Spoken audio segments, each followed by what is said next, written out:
Bienvenue sur Talents Précieux, le podcast des soft skills au travail, ces forces singulières qui font les succès d'un parcours professionnel. À travers un témoignage différent à chaque épisode, Talents Précieux illustre la mise en œuvre des soft skills, autrement appelées compétences comportementales, dans un contexte professionnel. Qu'ils soient entrepreneurs, dirigeants de société, cadres, médecins, enseignants, artistes, religieux, artisans, nous chercherons à savoir quels sont les soft skills tels que l'audace, l'empathie ou la créativité qui permettent aux individus de réussir dans leur contexte professionnel. Nous demanderons également à nos invités si ces compétences qu'ils décrivent sont innées ou si elles peuvent être développées et comment. Enfin, nous partagerons des conseils pour être épanoui et performant dans son travail. Dans l'épisode que vous allez entendre, nous sommes reçus par Vincent Bruno, magicien et fondateur de Magency, une entreprise qui propose un logiciel d'interaction entre un public et un speaker.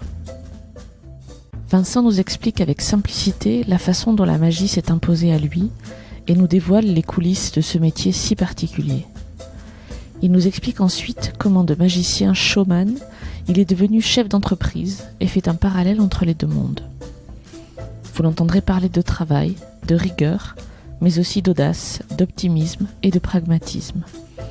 Une conversation qui, je l'espère, vous mettra des étoiles plein les yeux, comme ce fut le cas pour nous. Vous trouverez les notes de cet épisode ainsi que les références sur le site humanlx.com, humanlx.com, à la rubrique podcast. Bonne écoute. Je suis Perrine Corvézier. Je suis Amélie Dag. Ensemble, nous avons fondé la société Human Learning Expedition qui produit ce podcast. Dans cet épisode, nous avons la joie d'accueillir Vincent Bruno, magicien et fondateur de Magency, une entreprise pionnière dans l'industrie émergente des solutions d'interaction. Vincent, bonjour et merci d'avoir accepté notre invitation. Bonjour. Alors Vincent, nous aimerions commencer cette conversation en abordant la première phase de ta carrière professionnelle. Tu étais magicien, professionnel. Dans l'imaginaire des autres, les spectateurs ébahis comme moi, on pense que l'on devient magicien car on a toujours voulu l'être depuis l'enfance. Tu nous dis avoir été confronté à la magie très tôt et à plusieurs reprises, comme si la magie s'était imposée à toi. Peux-tu nous raconter ton parcours pour devenir magicien ? Alors, effectivement, je me suis posé cette question-là en plein milieu de ma carrière. Il y a quelques années, je me suis demandé mais pourquoi finalement je suis devenu magicien. J'avais jamais vraiment réfléchi à cette question. Et c'est lors d'un TED Talk que j'ai dû préparer il y a 4 ans à Bruxelles. On m'a demandé de raconter un peu mon histoire. Et c'est là où je me suis dit mais je sais pas du tout pourquoi je fais ce métier. Et je me suis rendu compte tout simplement que la magie, je n'avais jamais cherché à être magicien. C'est la magie qui était venue me chercher. Donc je me suis dit quand, pourquoi, comment, quelle manière, un petit peu un choc psychologique. Non, je plaisante. Je me suis retrouvé je me suis rendu compte qu'à l'âge de 6 ans, j'étais en colonie de vacances, j'ai dû jouer le rôle d'un magicien sur scène, un peu comme des ancrages de vie qui sont arrivés à moi. Hein. Moi, je ne crois pas du tout au destin. Par contre, je crois aux coïncidences. C'est important de le dire pour un magicien. Et je me suis retrouvé à être confronté à la magie donc à l'âge de 6 ans. Ensuite j'ai fait 18 ans de conservatoire en tant que clarinettiste. La musique m'a beaucoup apporté dans la magie, sur la rigueur et sur la technicité, parce que quand on est musicien, j'étais musicien semi-professionnel, donc on a une rigueur qui est assez exigeante. Enfin, il y a beaucoup d'exigences au conservatoire. Et donc, quand j'étais pendant 17 ans de cours de conservatoire, pendant 6 ans, mon prof de clarinette me faisait un tour de magie avant chaque cours de clarinette. Donc, j'étais obligé de regarder le tour de magie avant de commencer mon cours de clarinette. J'aimais bien ça, mais sans plus. Pourquoi est-ce qu'il faisait ça ? Parce qu'il était passionné de magie. Donc, il était super soliste à l'Opéra de Paris. Et sa deuxième passion en sortant de l'opéra, c'était de faire de la magie. Donc, j'avais le droit à des tours. Et je me suis retrouvé donc en doc de sciences après mon bac, et là mon prof de TD était donc prof de TD de maths et accessoirement il était magicien aussi sur ses heures perdues. Donc clarinette, l'âge de 6 ans, je me suis retrouvé ensuite donc en cours de TD à commencer la magie pour le plaisir. C'est fou, t'as été poursuivi par le sujet. C'est dingue, quoi. 3 personnes différentes qui n'ont rien à voir entre elles et qui te ramènent au sujet. Ça. Exactement, et même pour aller encore plus loin que ça, j'ai vraiment commencé la magie parce que je faisais, comme job d'été en tant qu'étudiant, j'étais animateur de centre de vacances, donc j'ai fait ce qu'on appelle le fameux BAFA qu'on peut faire en France. Et pendant mes vacances, le magicien qui devait donner des cours de magie s'est cassé un bras et on m'a demandé de le remplacer. J'ai dû me former Donc je me suis retrouvé plongé dans la magie de l'âge de 6 ans à 20 ans sans jamais vouloir être magicien. Donc c'est venu là, et après mes études, j'ai fait un casting pour la chaîne qui arrivait en France à l'époque, qui s'appelle Nickelodeon, Bob l'éponge, pour ceux qui ont des enfants. Et on était une trentaine de magiciens, et je suis le dernier de passer, j'y croyais pas du tout, et j'ai été pris pour être le magicien de cette chaîne. Et je suis parti pendant 2 ans d'émission à faire des tours de magie pour les enfants entre 4, 5 ans et 8 ans. Comment faire un tour de magie avec ce qu'on trouve à la maison. Donc c'était le vrai brief, c'est-à-dire donner la possibilité à les enfants de rentrer à la maison le soir et de bluffer son papa et sa maman. C'était le thème de l'émission. Tu leur as appris le tour de la cuillère qui se tord que tu viens de nous faire? Alors, la cuillère de café, là, non. Je n'aurais pas appris ce tour-là parce que je ne souhaitais pas avoir de problème avec les parents et des cuillères tordues. Voilà. Comment est-ce qu'on apprend des tours de magie? J'imagine que c'est un éternel recommencement, qu'on apprend de ses erreurs, qu'on doit recommencer 1000 fois un tour avant de se l'approprier. La magie, c'est comme tout, ça s'apprend. On a l'impression, je vous rassure, je n'ai pas de pouvoir. Si vous pensiez que j'allais vous dire que j'avais des pouvoirs, je n'en ai pas. Ne soyez pas déçus, un magicien n'a pas de pouvoir. En revanche, effectivement, ça s'apprend. Il y a énormément de techniques, de tours de magie qui ont été créés par des magiciens. Il y a des magiciens qui créent des tours de magie pour les magiciens.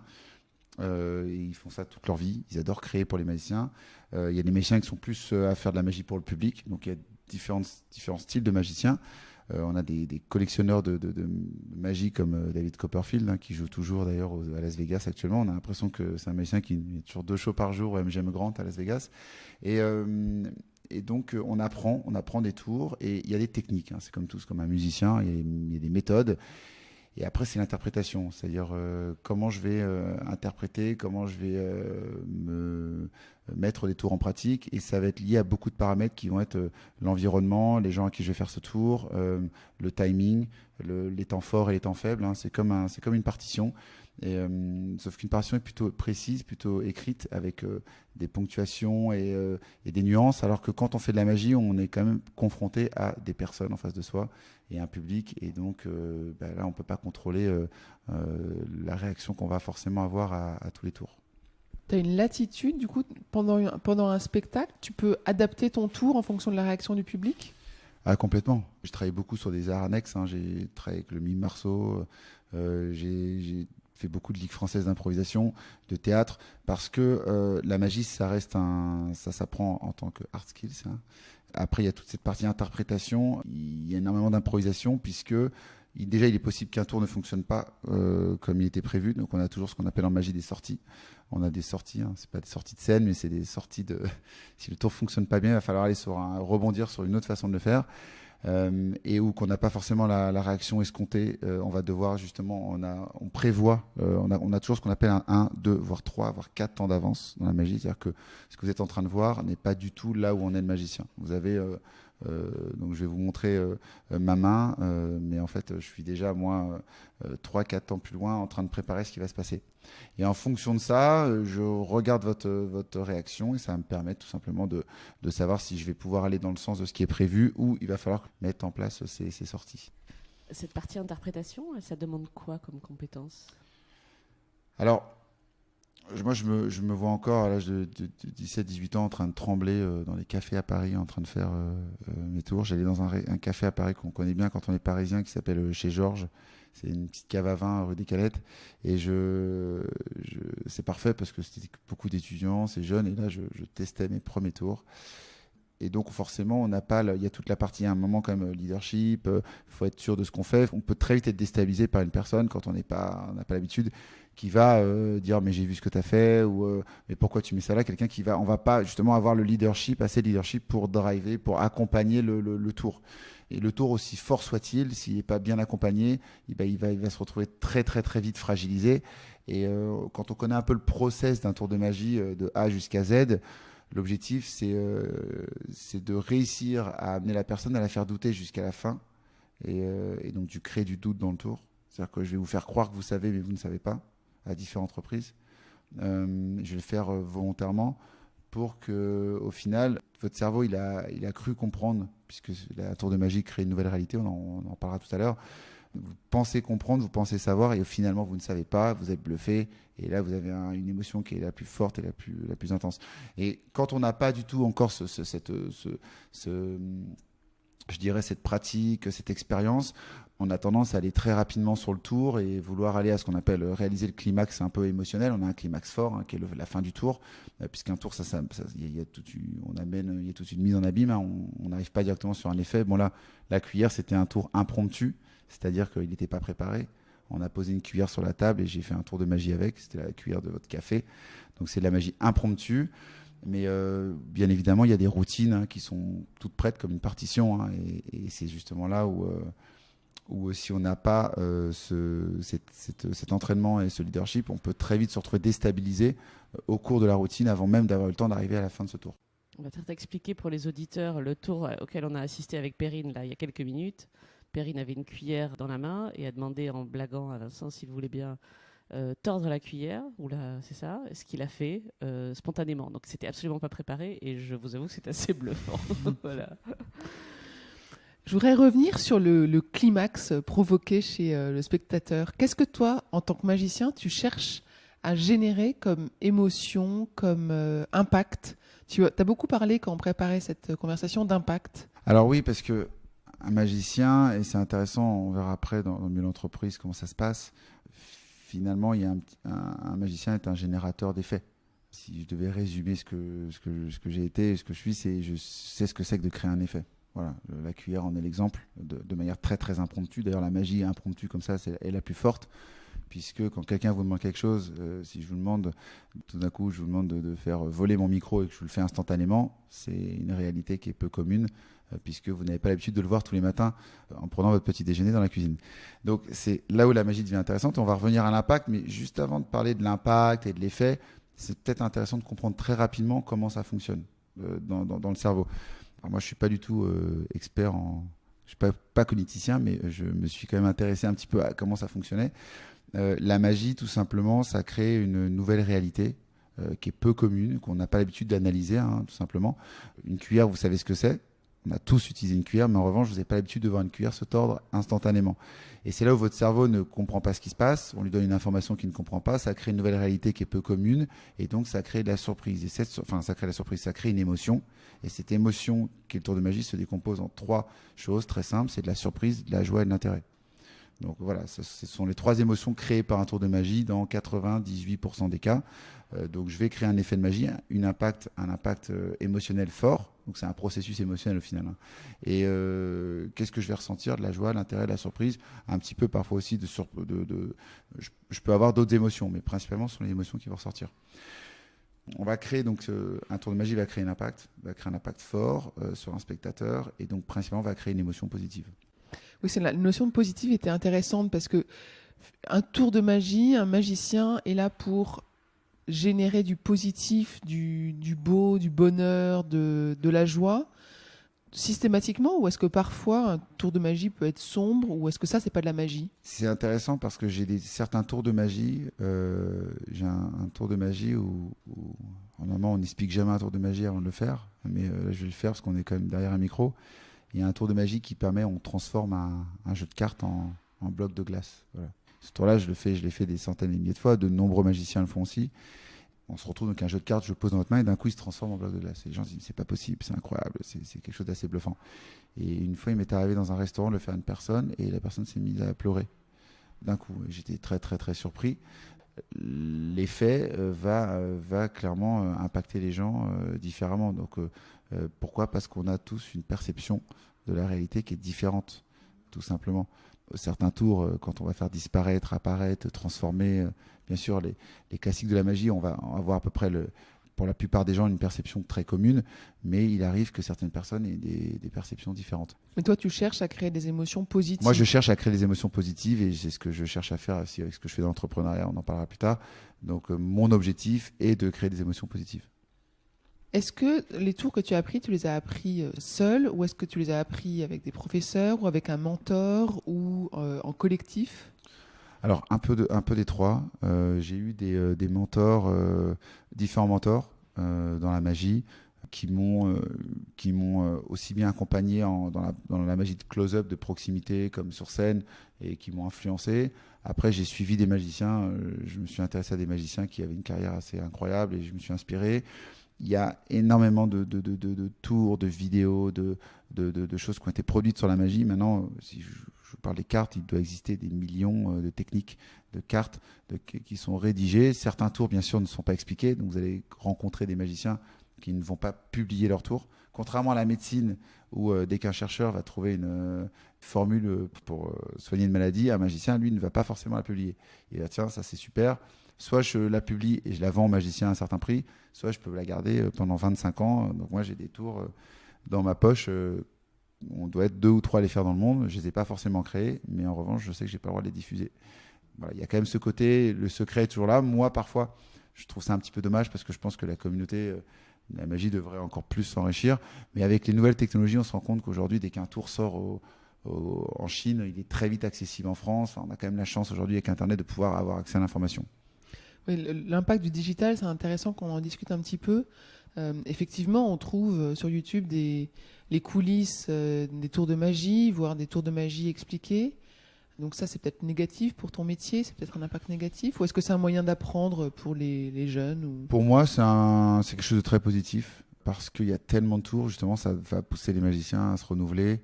Moi, ça fait par exemple maintenant 4-5 ans, on est un peu les premiers en France à avoir rapporté de la magie digitale, à avoir combiné, à avoir mélangé. 2011, l'iPad 2 est sorti, Steve Jobs a annoncé ça en 2011, on a acheté les iPads, on s'est dit ok, comment on fait pour mélanger de la magie et de la technologie?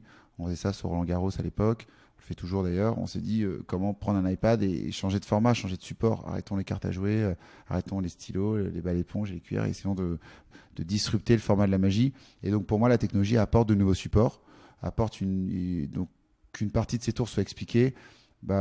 Pour moi, je peux vous expliquer un tour, je peux vous le refaire avec une interprétation différente et vous n'allez pas le comprendre.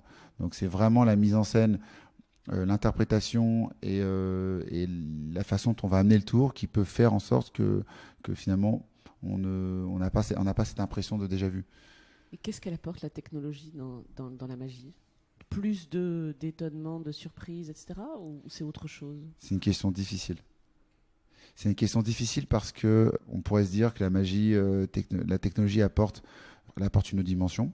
C'est vrai, elle apporte un effet de nouveauté. Mais vous allez faire un tour sur un iPad fort et juste après ça, vous allez refaire un tour de cartes et la personne va être autant bluffée. Donc finalement, vous dites le résultat de l'effet est le même. Le support change, mais on fait la même chose.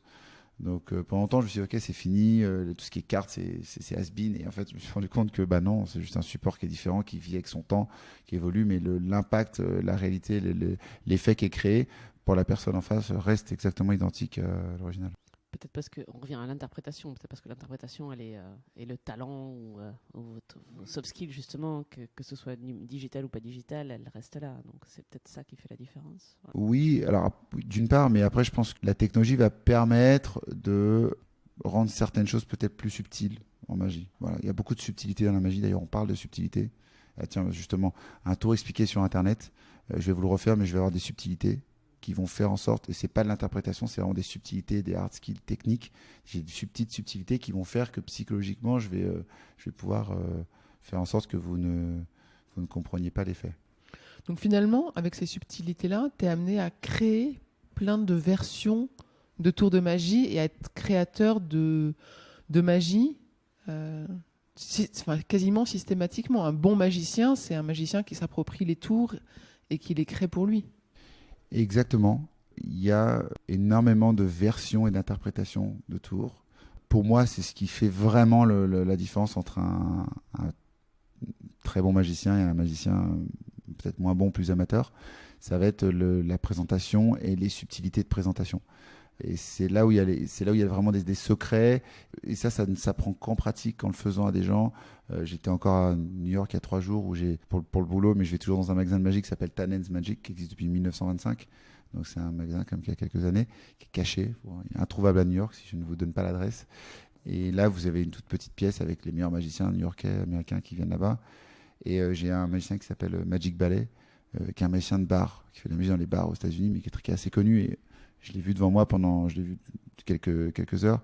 Et il reprenait un tas de classiques, mais avec sa façon de le faire, c'était bluffant. Il m'a rebluffé sur des choses. Je me suis dit, il m'a donné plein de tips dans sa façon de présenter. Je me suis dit, mais c'est très astucieux, c'est malin, et le tour, je le connais en soi. Et malgré tout, ça fait 15 ans que je fais de la magie, il m'a bluffé non pas par le tour, mais par l'approche et ses subtilités. Est-ce que toi aussi, tu as transmis ta magie à d'autres? Est-ce que tu es mentor de jeunes? Est-ce que tu as accompagné des jeunes dans leur progression de magie? Alors, je sais qu'avec les émissions de télé, j'ai plein de gens qui m'ont écrit pour me dire « Ah, ça m'a donné envie de faire de la magie ». Donc, quand on a un média, forcément, ça donne envie. Après, j'avais une émission sur France 3 qui s'appelait La Grande Illusion pendant 4 ans où on a quand même fait 5 prime time de caméra cachée. Donc, on a influencé, on a amené un petit peu, on a remodernisé un petit peu la magie à la télévision. J'essaie toujours quand les gens viennent me voir et me demandent d'apprendre la magie, j'essaie de leur donner des pistes et leur dire commence par ça et ça, et je vois ensuite si derrière ils accrochent déjà sur des bases, parce que ça sert à rien. Beaucoup de personnes viennent pour cette envie de faire de la magie, mais plus pour comprendre les tours, et on a plus envie de comprendre comment ça fonctionne finalement que de l'apprendre. Et je leur dis, si je te dévoile tous les tours de magie, déjà je peux pas, je suis magicien, mais ça va juste te décevoir sur l'émotion que tu as vécue en les regardant. Donc je donne des pistes, j'oriente, et en fonction de la motivation, on passe au next step. Mais oui, bien sûr, on devient magicien en rencontrant un magicien, hein, enfin, clairement. C'est pas quelque chose que vous allez apprendre en vous mettant sur un tutoriel ou même en vous mettant sur un. Il y a pas de. Malheureusement, on peut pas aller à Poudlard. Harry Potter, c'est que dans les dessins animés. Donc, il n'y a pas de BTS magie non plus. Qu'est-ce que tu dirais à un jeune qui veut se lancer? C'est quoi le conseil numéro 1 que tu lui donnerais? Dans la magie, je lui dirais que rien n'est impossible, que c'est vraiment un parcours qui est très très enrichissant, qui est difficile, parce que quand moi j'ai annoncé à ma mère à l'âge de 20 ans que j'allais être magicien, elle m'a regardé avec des grands yeux, c'était compliqué de lui expliquer. Je voulais déjà être musicien avant, donc elle a cru que je me redemandais, j'allais lui dire que je voulais encore être musicien, mais en fait non, il faut juste changer une lettre, c'est quelques lettres. Non, je pense que c'est un métier qui est très intéressant, mais le seul conseil que je donnerais peut-être, c'est de ne pas rester focus que sur les faits, sur la magie, mais de s'ouvrir à d'autres arts annexes, du théâtre, du mime, de l'improvisation, et même autre chose qu'un milieu artistique. Je pense que de comprendre un petit peu, de faire autre chose que de la magie, ça permet aussi de se construire une vision un peu plus large. Voilà. Merci. J'aimerais qu'on parle maintenant de la deuxième partie de ta carrière. De magicien, tu es devenu entrepreneur. Tu as créé Magency. Donc dans Magency, on entend magie. Est-ce que tu peux nous dire ce que fait Magency? Alors Magency, c'est un outil, c'est une solution SaaS. Alors, c'est un peu technique, hein. SaaS, ça veut dire Service as a Software. Donc c'est un logiciel. Aujourd'hui, on parle tous du cloud, donc voilà, je pense que tout le monde est familiarisé avec le cloud. C'est un logiciel en ligne, on peut s'y connecter et tout simplement, ça permet d'interagir et de communiquer en temps réel. Donc sur tout format de réunion, d'émission, tout format de réunion, de formation, d'événements, de séminaires, on peut interagir en temps réel avec le speaker sur scène ou lors de petites formations ou de petites réunions. Donc c'est vraiment un outil, un logiciel de communication et d'interaction.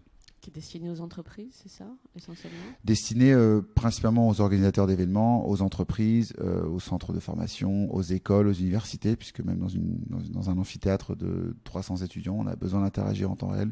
Donc c'est très très large comme scope d'intervention. D'accord. Comment on passe de la magie à la création d'entreprises dans la techno? Alors, en 2011, j'en parlais tout à l'heure, c'était un peu le début des tablettes. Hein. On n'avait même pas l'iPad 2 sorti avec la petite caméra, on ne pouvait même pas prendre des photos en 2011. Moi, je cherchais un outil pour interagir avec mon public. Donc, c'est quand même parti d'une idée. Je me suis dit, bon, je suis magicien, je suis sur scène, je fais des shows devant 200 à 2-3 000 personnes. Et j'ai aucun moyen d'interagir avec eux, finalement. Ils sont assis sur leur fauteuil. Je n'ai pas de communication. C'est interactif, certes, mais je n'ai pas de moyen d'interagir. Et j'ai eu une première opportunité à l'époque. Je créais des shows de magie pour une grande entreprise automobile. Et ils cherchaient aussi un outil lors de leur formation pour faire interagir les personnes, voir s'il y avait une bonne prise de connaissance pendant les formations. Et donc, je me suis dit, c'est l'occasion de créer un premier logiciel permettant de faire ça. Donc, c'est vraiment parti d'une idée que j'avais en tant que magicien. J'aimais le côté effet, j'aimais le côté wow. Donc, je me suis dit, comment créer un outil permettant, je pourrais me connecter avec les gens. Il n'y a rien de plus fort que ça serait un tour de magie un peu géant, où je pourrais me connecter en temps réel avec 200, 300 personnes. Et je me suis dit, l'opportunité était là. J'avais ce groupe automobile qui cherchait une solution.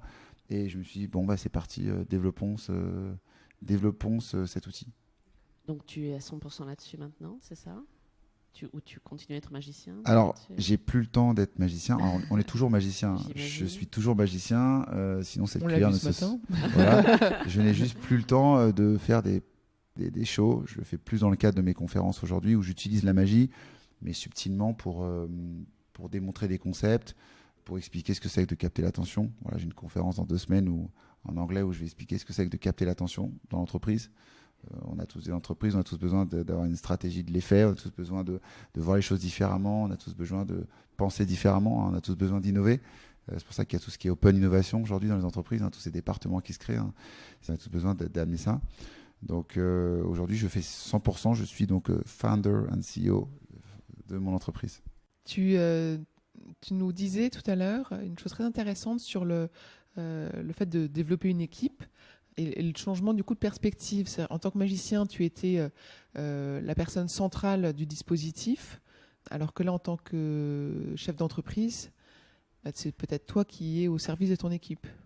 Il est vrai que c'était un très gros changement pour moi, puisque je me suis retrouvé, j'ai quand même une carrière de magicien pendant 8 ans, un peu partout. J'ai travaillé dans une 50aine de pays en tant que magicien quand même, dont Las Vegas.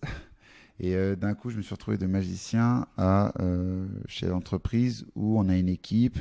Et effectivement, en tant que magicien, j'avais des costumières, des constructeurs de tricks.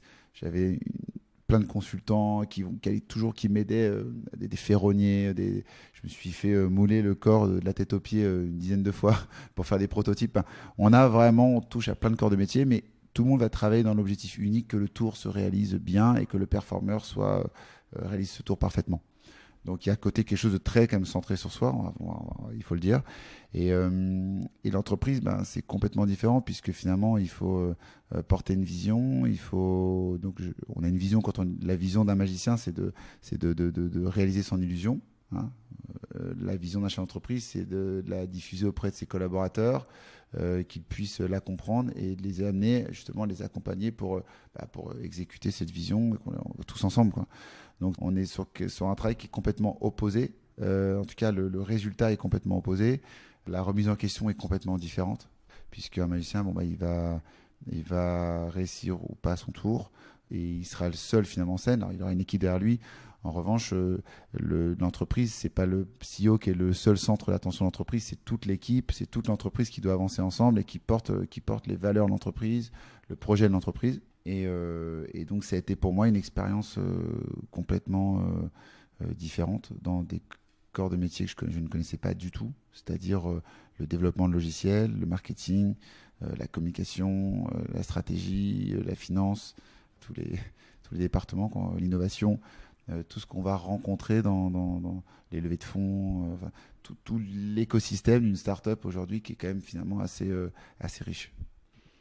Mais du coup, comment est-ce que tu vas affronter ces nouveaux défis, de nouveaux sujets que tu maîtrisais pas? Sur quoi tu vas t'appuyer pour savoir comment mener une levée de fonds, savoir comment communiquer, comment savoir équilibrer financièrement ta société, etc. Pendant 5 ans, là, ça a été déjà beaucoup de lectures. Je suis un abonné à Kindle. Donc dès que j'entends un sujet que je ne sais pas, je vais acheter 2 bouquins sur Kindle et je les ai toujours dans ma poche comme ça. C'est la bonne nouvelle, c'est que je sais que sur mon Kindle, je peux transporter avec moi une bibliothèque. Toujours lire, sa culture, apprendre beaucoup de choses sur des sujets qui sont nouveaux. Beaucoup de communication aussi avec les gens, finalement. Parler des choses autour de soi, c'est quand même être curieux, puisque finalement, on n'a pas le choix. Être très curieux. Essayer de ne pas faire d'impasse, parce qu'il y a souvent des sujets, on n'a pas envie de s'y intéresser. Donc, quand il y a trop de sujets, on dit, cette personne-là, elle est responsable de ça. Finalement, J'ai pas tellement à apprendre de ça. Et ça, je pense que c'est une erreur, puisque quand on est le CEO d'une entreprise, on se doit de tout ce qui est leadership, ownership, on se doit d'être responsable de toute la chaîne de valeur. Finalement, on doit comprendre ce qui se passe du début jusqu'à la fin.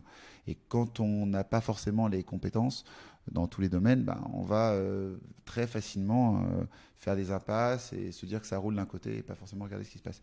Donc, j'ai eu quelques mentors aussi qui m'ont finalement, on se rend compte que avoir des personnes qui ont vécu ça déjà, qui ont eu d'autres entreprises. Donc j'ai des personnes qui m'ont quand même aidé à avancer, à réfléchir. Et j'en ai toujours besoin. On n'est jamais arrivé. C'est comme un chemin qui est très long, puisque on itère, on pivote. C'est un peu tous les termes d'une start-up.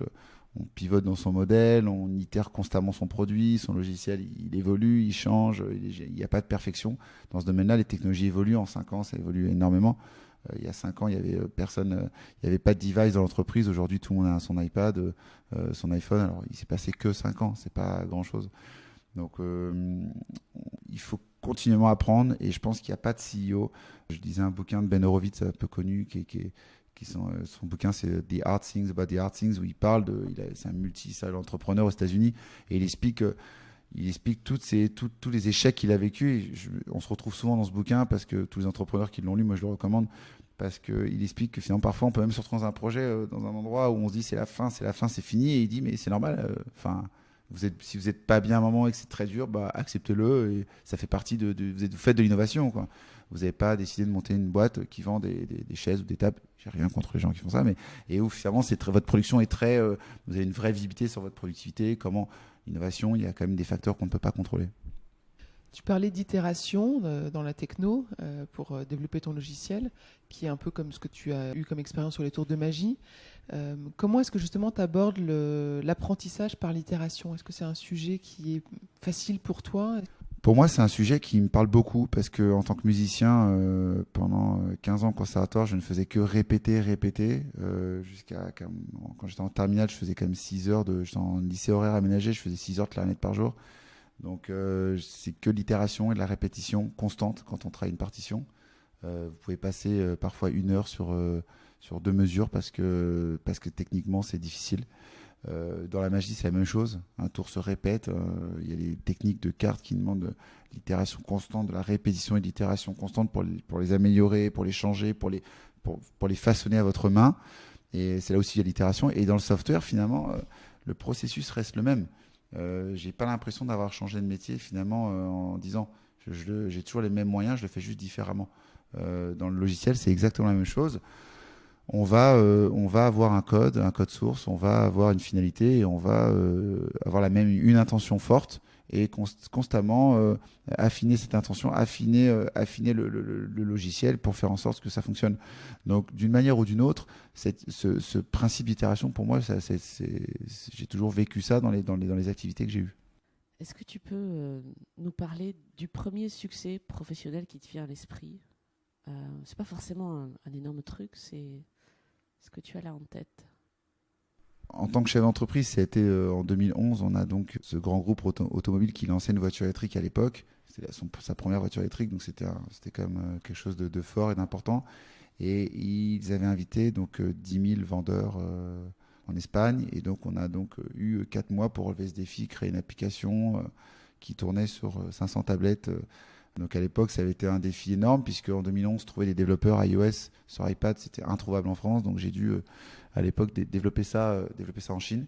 J'ai trouvé des anciens collègues qui étaient avec moi à la fac, qui travaillaient dans une start-up à Shanghai et qui m'ont développé le logiciel. Et donc il a fallu développer ce logiciel et le faire fonctionner. Puis on avait 10 000 personnes sur un événement qui a duré quand même 3 mois, qui tous les jours étaient plus impressionnés par l'iPad en soi, par la tablette, que par le logiciel, parce que c'était nouveau. Mais c'était un vrai challenge, et j'en suis assez fier, puisqu'à l'époque, avec peu de moyens, finalement, on a réussi à, comme on en parlait tout à l'heure, ce que disait Mark Twain, ils ne savaient pas que c'était impossible, donc ils l'ont fait. Je ne savais pas que c'était impossible. Aujourd'hui, avec un peu de recul, je me rends compte que j'ai pris beaucoup de risques sur cet événement, mais on l'a fait, et c'est ça qui était important.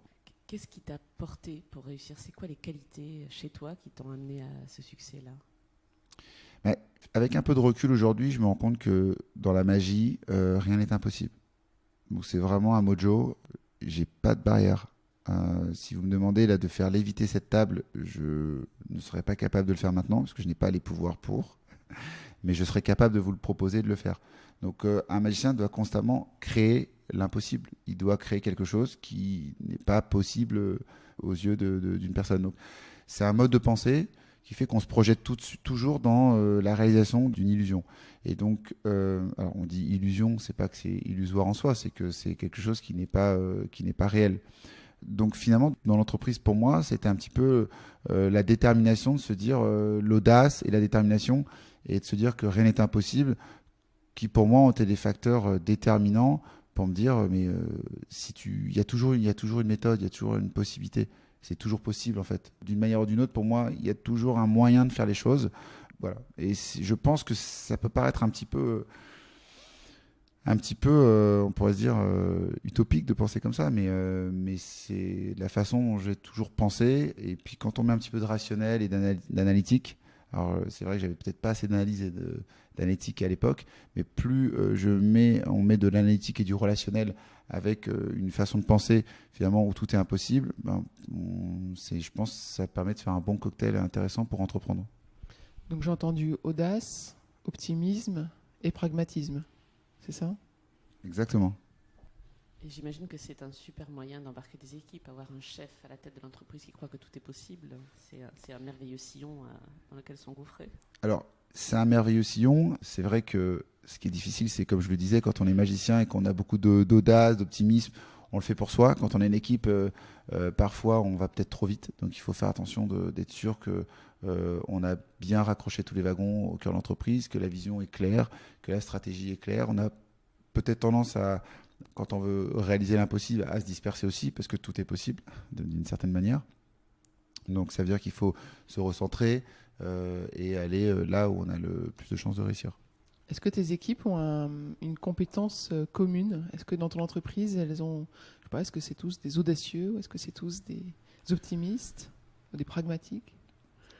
En tout cas, je dirais que dans les personnes les plus performantes dans l'entreprise, une chose en commun, c'est qu'elles ont vraiment envie de se challenger et de se dépasser.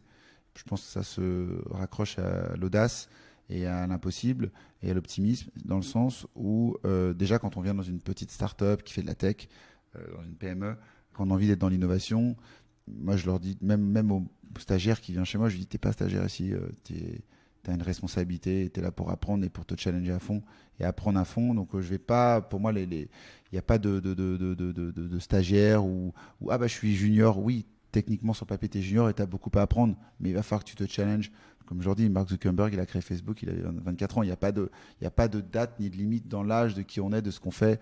Et c'est vrai que parfois, on a toutes ces barrières limitantes qui nous empêchent d'aller plus vite que ce qu'on pourrait. Et c'est pas une question de rapidité, je pense.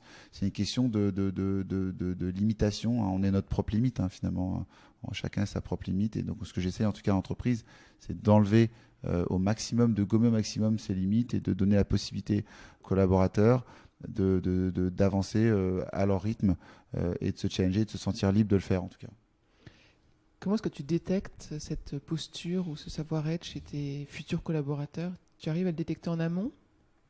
On sait tous que le recrutement est une chose très difficile et on a tous eu des réussites comme des échecs. Et c'est vrai que personnellement, je suis très orienté, de par mon parcours, vers les soft skills sur le recrutement. C'est important de regarder le côté structure, qu'est-ce que j'ai appris à l'école, d'où je viens, mais c'est vraiment pas ce que je regarde prioritairement moi sur un CV. Par exemple, quand je regarde les profils qui jouent, je vois ça, je parle de ça parce que j'ai plein de personnes qui jouent au foot. On a un petit club de foot dans l'entreprise. Moi, je ne joue pas au foot, mais je vois quelqu'un qui joue au foot. Par exemple, je vois que c'est quelqu'un qui va s'intégrer dans quelque chose de sportif, de collectif. J'aime bien regarder la partie artistique. Est-ce que c'est quelqu'un qui s'est intéressé à autre chose ? J'aime bien les parcours un petit peu, voilà, les gens qui ont voyagé, les parcours divers, variés, qui ont fait autre chose. C'est vrai que moi, je regarde toute cette partie un petit peu plus personnelle. J'aime bien discuter avec les gens. Donc, c'est vrai que c'est une qualité, je pense, comme un défaut, parce que c'est aussi important de regarder la partie plutôt après corps, compétences, c'est ce qu'on fait. Mais de mon côté, je dois l'avouer, c'est quelque chose qui m'intéresse vraiment dans le recrutement, c'est de regarder toute cette partie un petit peu expérience personnelle. Et quand tu fais passer des entretiens, est-ce que tu as des questions particulières? Comment tu décèles ça? Parce que sur un CV, je peux marquer ce que je veux. Je fais du foot, si tu veux. Comment tu arrives à déceler ça en entretien? Moi, sur mes questions, j'essaie de poser beaucoup de questions sur le ressenti, sur les choses. Donc, je vais leur dire, voilà, et ça, si je te dis ça, qu'est-ce que ça évoque chez toi? Pour moi, c'est très important le ressenti. Donc, je vais vraiment être plus sur quelque chose de personnel, sur le ressenti de ce que les gens vont pouvoir ressentir des choses, pas trop sur ce qu'ils pensent, ou j'aime bien qu'ils me racontent des choses, tiens, t'as vécu ça, ou même rebondir sur une expérience qu'ils ont eue, t'as vécu cette expérience-là, et ça, qu'est-ce que ça t'a apporté? Ce qui m'intéresse, c'est vraiment comment les personnes peuvent analyser leur propre expérience et ce que ça leur a apporté. C'est ça qui m'intéresse le plus, puisque je pense que c'est à partir de là où je vais pouvoir me dire, tiens, qu'est-ce que nous, on va pouvoir apporter à cette personne, comment elle va pouvoir aussi grandir avec nous, et où est-ce qu'on va pouvoir créer du lien ensemble. À quoi ressemble le futur de Magency dont tu rêves là? L'impossible auquel tu rêves aujourd'hui? Aujourd'hui, le futur de l'entreprise est en train de se diriger vers vraiment le milieu du software, l'édition logicielle et du SaaS, où il y a beaucoup de règles et de contraintes. Aujourd'hui, on l'a bien vu encore avec toutes les normes sur les datas il y a quelques semaines. Nous, notre objectif, c'est de devenir vraiment un outil simple, le plus simple possible, pour faciliter l'échange, la communication entre les gens. Donc on a envie vraiment de devenir une référence dans ce domaine-là, c'est-à-dire un outil d'aide vraiment à la communication, à l'interaction, que ce soit je suis à l'école, j'arrive dans un hôtel, dans une salle de réunion, dans une salle de spectacle, j'utilise l'outil, l'outil est là, je me connecte et en 2 secondes, je vais pouvoir donner mon avis, être écouté, être entendu, partager, collaborer avec d'autres personnes. Donc on est vraiment... On a envie de s'interconnecter dans plein de systèmes existants pour être ce facilitateur. Donc on est vraiment un facilitateur. On ne veut pas révolutionner la communication entre les gens. Ce qu'on veut, nous, c'est vraiment faciliter l'échange et le partage. Donc c'est la technologie au service de la communication et au service de l'humain. C'est exactement ça. La technologie au service de l'humain. C'est exactement notre prochaine tagline qu'on est en train de revoir. L'interaction, c'est l'interaction entre les humains. C'est exactement ça. Vincent, est-ce qu'il y a d'autres choses que tu voudrais partager avec nous? Je vais vous faire un tour de magie, mais on ne pourra pas le montrer, on ne pourra pas malheureusement l'entendre. Non, on essaiera de vous le décrire. On va lancer des vidéos bientôt, je crois. Voilà. Non, je plaisante. Merci beaucoup. Si nos auditeurs s'intéressent à Magency ou à toi, où est-ce qu'ils peuvent trouver des informations? Un site internet, j'imagine. Oui, on a magency.me ou sparkup.app à partir de septembre. Un grand merci. Merci pour cette conversation.